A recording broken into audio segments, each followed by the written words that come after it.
SIR 2026-এর খসড়া লিস্টে আপনার নাম কিভাবে চেক করবেন।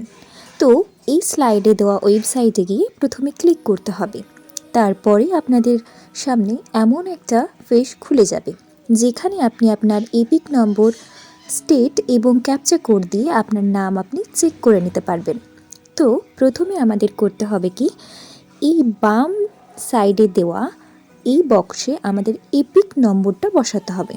এপিক নম্বর কি, আপনার ভোটার কার্ডে দেখবেন একদম উপরে কর্নারের দিকে থাকবে একটা নম্বর, এপিক নম্বর। সেটা বসিয়ে এখানে আপনি আপনার স্টেট সিলেক্ট করে নেবেন। তো আমরা যেহেতু ওয়েস্ট বেঙ্গলে, তাই আমি ওয়েস্ট বেঙ্গল সিলেক্ট করে নিয়েছি। তারপরেই আমি একটু নিচে চলে আসবো। এই যে এখানে আপনারা দেখতে পাচ্ছেন ক্যাপচা কোড, তো অলরেডি একটা ক্যাপচা কোড দেওয়া আছে। সেই ক্যাপচা কোডটা আপনাকে পাশের বক্সে কিন্তু বসাতে হবে। বসানোর পরে যেটা একদম দেওয়া থাকবে আপনাকে সেটাই বসাতে হবে। বসানোর পরে এই যে এখানে দুটো অপশান দেখতে পাচ্ছেন, সার্চ, তো এই সার্চে ক্লিক করতে হবে। সার্চে ক্লিক করলেই আপনি আপনার লিস্ট দেখতে পাবেন, অর্থাৎ আপনি আপনার নাম আছে কি না সেটা চেক করে নিতে পারবেন। এছাড়াও আপনি ওয়েবসাইট ছাড়া কোথায় আপনি এই লিস্ট দেখতে পারবেন, চলুন দেখে নিন।